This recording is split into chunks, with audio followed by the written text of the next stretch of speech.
going to ask Natalie Dusome Carson, which is she is the owner, founder of the Canadian handbag that everybody loves, and it's so popular, the Poppy and Keys. So, Natalie, Hi. hi, how are you? I'm good. Can you guys hear me okay? Yes, yes, and we're sorry we are running a little bit behind. So I just we sorry made you wait, but I'm going to give you the floor. Go ahead. No, that's awesome. Well, thank you so much for having me, ladies. I feel incredibly honored to be here. I don't even know where to start. I have so much I want to say. So I think I guess I'll start with my story for any of you that kind of aren't familiar with Poppy and Peony. So I started a handbag and accessory brand right out of Penetang, and I grew up in Penetang, and I always was really passionate about fashion, like high fashion, when I was young. And growing up in Penetang, as we all know, fashion isn't exactly the biggest priority. Let's just for people to be wearing Gucci and Versace and all these brands that I was dreaming about when I was like 10 years old. So I just was this young girl with a massive imagination, and I wanted to be it's funny to even say this now. I wanted to be like a famous fashion designer. And so the amazing thing is, being in this community, I was so supported. I had incredible mentors and great teachers.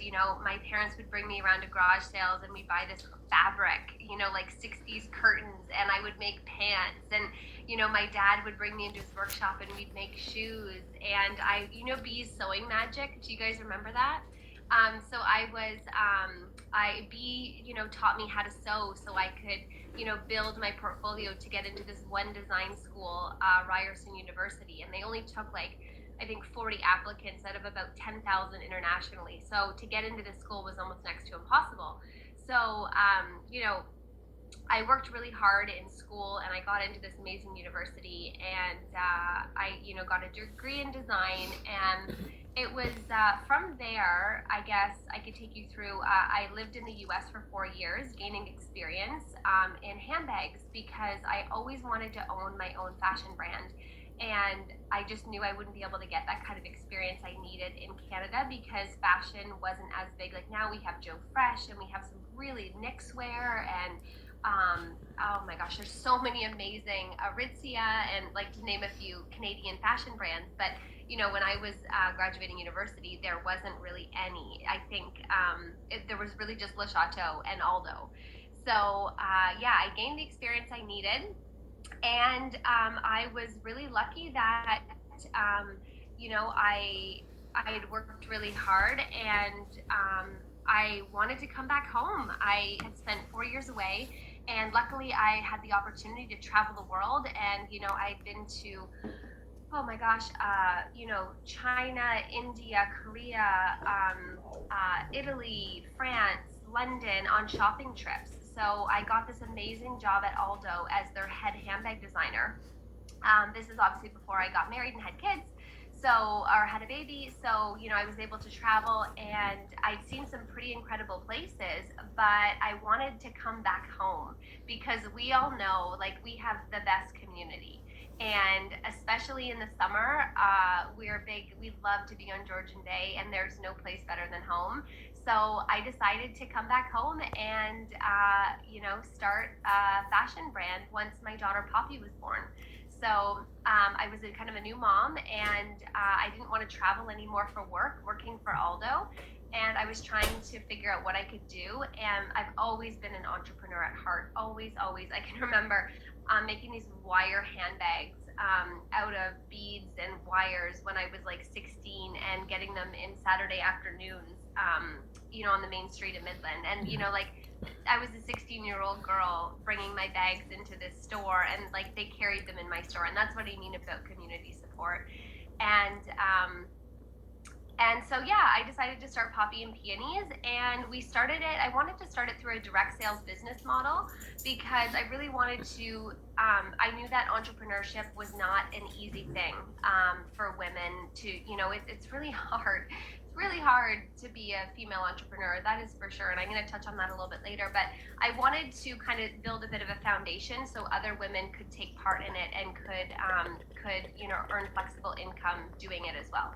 So we started as a direct sales business model with like 6 friends, and we just kind of blew up. And I think the reason, well, I know the reason, one of the reasons we blew up was just because the community support. We, if I'm ever having a bad day or feeling like I want to give up, all I have to do is drive down the road and see one of you carrying one of our bags, kind of just walking across the street, and it's like fire inside me. It's like I've created this baby that gets to be out in the world, and I get to see it all the time. So that's been really cool. But I guess it hasn't come without some major challenges.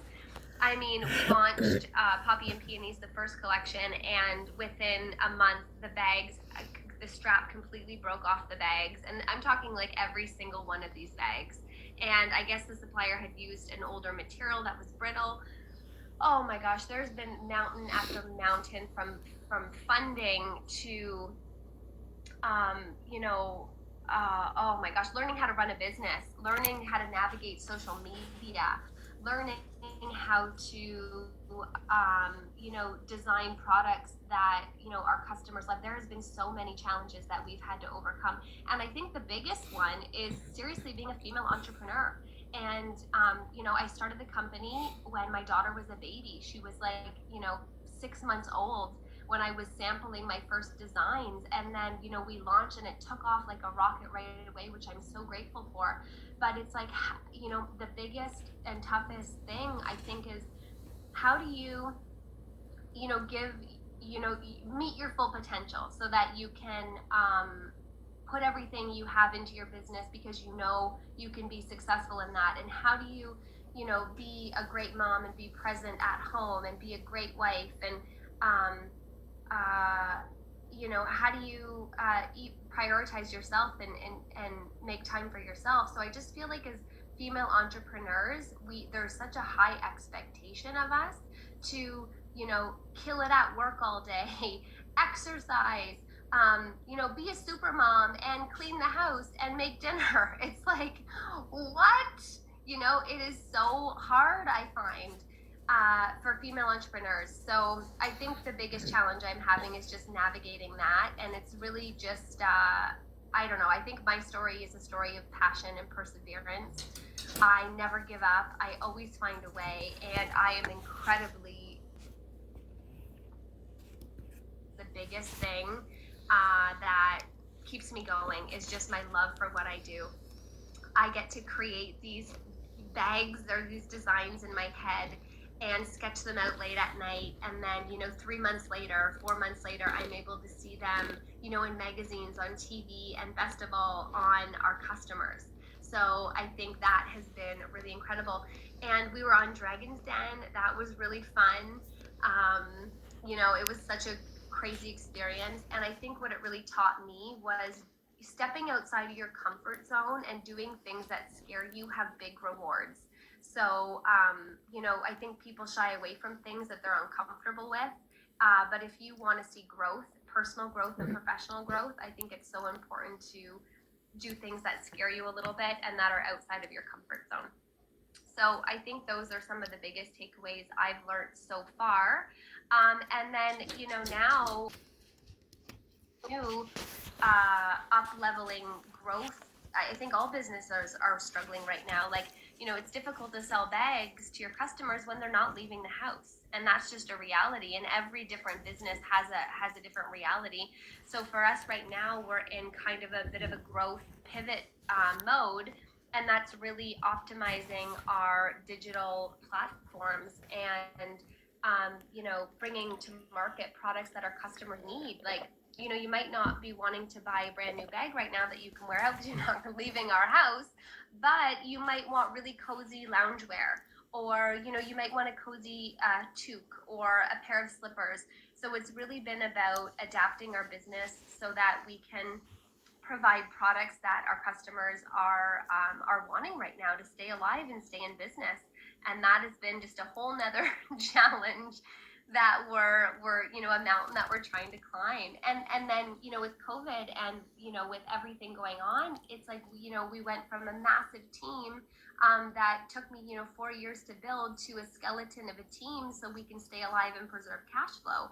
So there's so many facets to running a small business and trying to grow and yeah, I don't know what more to say except I think the biggest thing is my belief in myself is what keeps me going.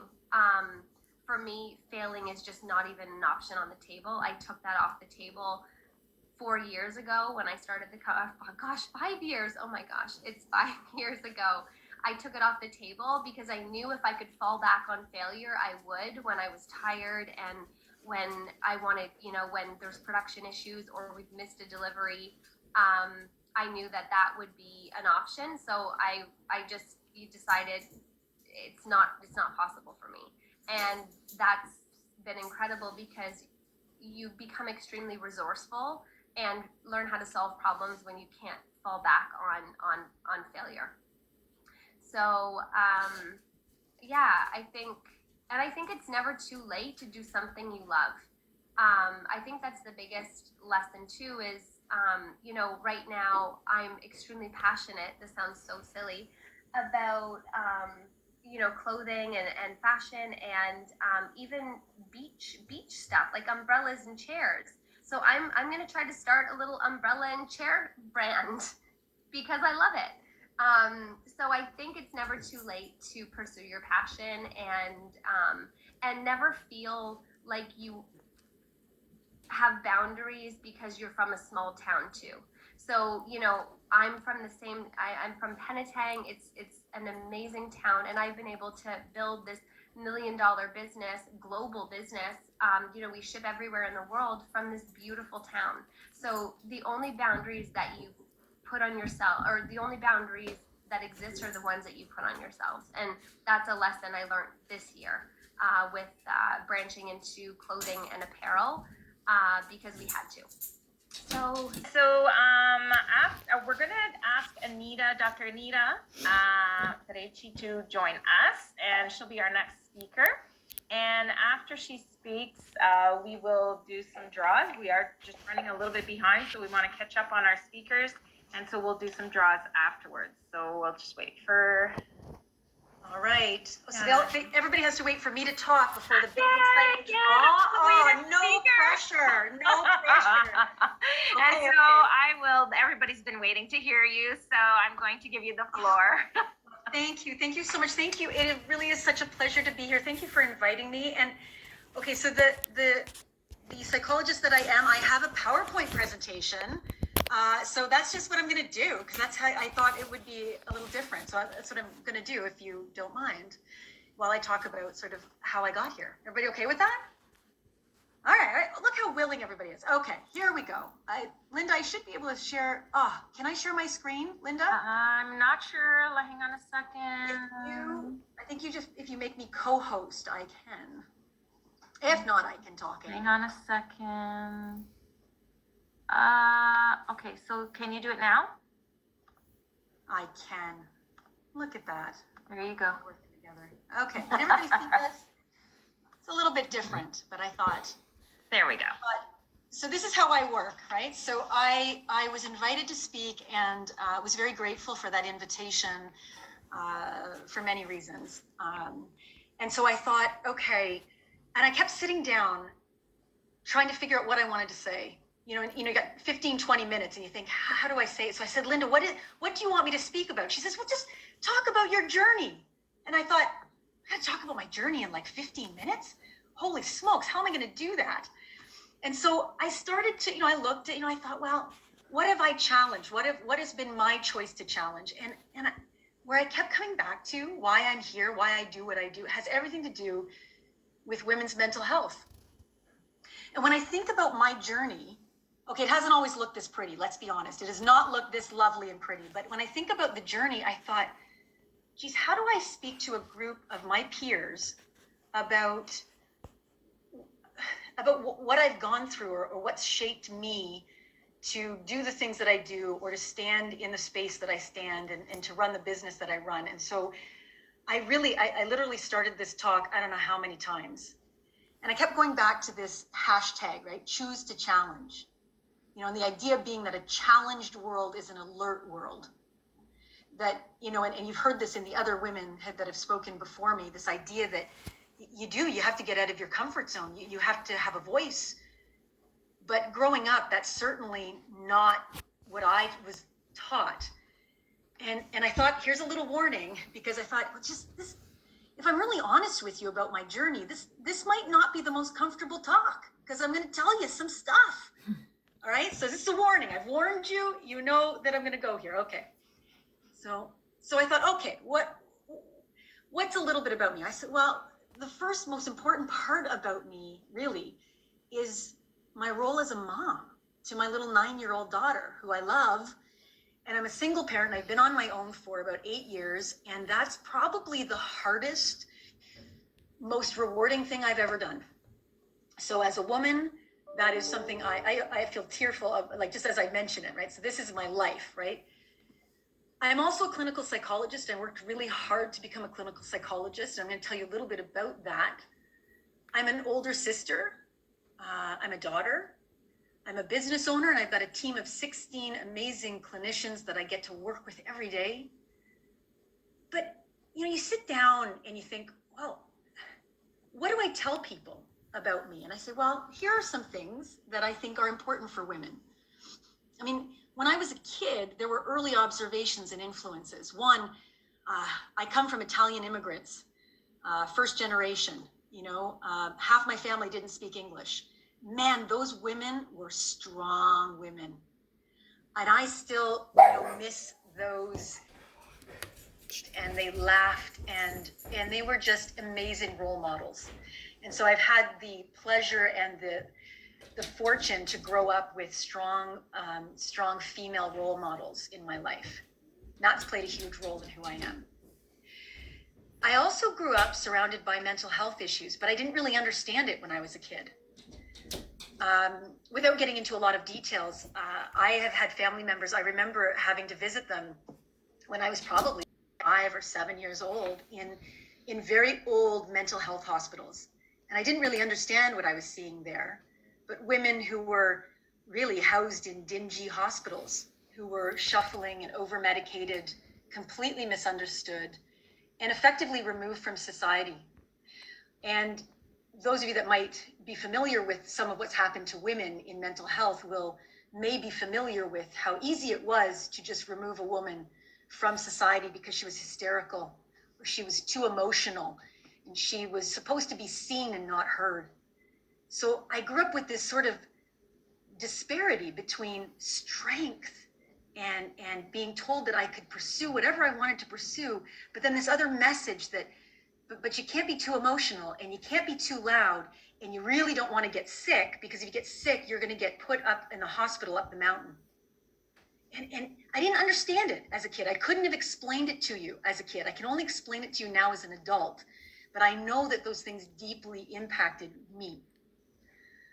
Again, as a daughter of immigrant parents and families, we were also, you know, immigrants have always been experienced as other. Now, certainly the world has changed a lot, but, you know, these are different layers of me, of other women who come from other countries, who come with different practices. And as I grew up, even though I was told I could do whatever I wanted, and I had lots of opportunity, everything was, you know, fairly patriarchal and paternalistic. A lot of the systems, schools, and I'm watching some of your faces as I talk, and maybe this sounds familiar. So I grow up, and, you know, I thought, well, what has been the impact of growing up female and sort of pursuing the things that I haven't? Well, I was a pretty shy and quiet kid. I know it's hard to believe because I'm pretty chatty these days. But that's reinforced, and a lot of women are reinforced for being quiet and shy and being the good girl. And so I spent years thinking I was just not smart enough. I had this whole story going on. I don't know if you've had this story go on for you, or you have your version. But I didn't go to university after high school. because I really, truly thought I was just not university material. I wasn't smart. I just wasn't. And I worked and did other things. And I didn't actually start my undergrad until I was almost 25 years old. And looking back now, I think, oh, 25, that's a great, but at the time, it was different to go back to school in your mid 20s. And it was really hard. And when I grew up academically, going through my master's programs and my PhD, I got to tell you, it was pretty male dominated. I was talked over, even as I was a psychologist in my early years. I was talked over by male there's it was hard. It was hard to have a voice in some of the hospital systems that I worked in both the United States and in Canada. There's a lot of sexual harassment that takes place in workplaces. I definitely feel it and have felt it over my career. I've had times where I've realized that some of the same work that I've done, I'm paid 50% less than some of my male counterparts, and we're equal education. In some cases, I've had more education and training experience, and it was I remember this happened a couple of years ago. A male friend of mine, he said, you need to know that they're charging you 50% less. And there have been times all through my life that I have felt like an imposter. Maybe I'm just not smart enough. Maybe I'm just not good enough. And I think a lot of women experience this. And I gotta tell you, there are so many times I wanted to quit because the system can be so hard, so oppressive, so challenging. Except, and maybe this is these old Italian genes in me. I don't know what it is, but I got this kind of resilient fighter part of me but I don't quit. And I say, well, why? And this talk made me really think, why the heck didn't I give up? Man, this has been hard. Why do I still do what I do, knowing that a lot of times it's an uphill battle? I got to tell you, it's because of the amazing women I have met along the way. And I don't have enough time today to highlight and honor the women that have raised me, the women that I have worked with, who were, my PhD supervisor, the women I would go to conferences and see them presenting up there. And I used to think, look at those women go. The patients that I've met over the years, have been so influential. And one of my first papers that I published in 2008 was interviewing women who were caught in a hospital system, treating anorexia nervosa. And I spent hours and hours and hours talking to these women about their experiences. And it was so formative in the trajectory of what I would go on to do. I've always loved working with women, for women. And so the learning was hard throughout my career. Many of this probably doesn't sound too unfamiliar. There's a disproportionate number of women diagnosed with something called borderline personality disorder. It's fascinating. If men show up with the exact same symptoms, they don't get the diagnosis. If women do, they're given this diagnosis, which is actually very treatable, but highly stigmatized. It's kind of interesting. Women's emotions pathologized and used against them. So if a woman's too emotional, it's been used to say that they're not stable, etc. Eating disorders, an area I specialize in, dismissed as vain and self-centered choices, when actually they're neurometabolic conditions that require very specialized treatment. It's just fascinating, sort of the way that women have been characterized in mental health. And frankly, women still have less access to resources due to inequities in money, career options, balancing childcare and career. And the women before me today have spoken about that. I think one of the statistics with COVID has been that the number of women that have left the workforce is greater than they've ever seen in the last 3 decades. Right? And I have felt that. I see it. So I work predominantly with women in my private practice.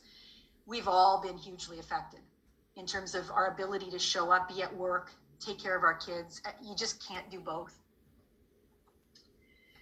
And so many women, what I realized over the years, don't have a voice. And it took me a long time to figure out how to get my voice. It took me a long time. And so I work with people all the time that that have been stigmatized and misunderstood, who I recognize. I recognize myself in people. I recognize the plight of women. And so for me, my life's work and my focus has been sort of twofold. One has been to be an advocate for underserviced, misunderstood, and misdiagnosed women. That's what I've done for really 30 years in one way or another. And that's what I fight for. That's what I write about. Because there's no way to change the system if we're all quiet. So I choose to challenge where I can. I also play a big role at this point in my career. About 70% of what I do is working with other hospital systems. So I work to reform, revitalize, and re-engage tired and outdated mental health systems. So I get to spend a lot of time in different hospitals totally redoing and redesigning and retraining how to work in more trauma-informed, non-stigmatizing environments so people can actually heal and understand themselves better. And then I get to do this. I get to work with this amazing, now, okay, Trent here is not a woman. Okay, so not everybody on my team, I just want to highlight that in case Trent or his family are watching. We do have two men now on the team, but I get to work with an outstanding group of women. And the women have always carried me through from the time I was little up until now. And I get to do this every day. And I'm so proud and so thrilled. And I get to do this in a place that I love. And so the community has been so supportive of us. And so it's a huge thank you because we can't do this alone. So my call to you is to find your choose to challenge and to not be afraid to have a voice. And, the interesting thing is that the more we stand up, the more we have a voice, the more women come out and support each other. And that's what I try to do. So that's a little nutshell. That's my quick PowerPoint presentation about who I am and why I do what I do. And I'm trying to not get emotional. I'm just noticing I'm emotional as I'm talking to you. So that's me. So thank you for listening. I appreciate it.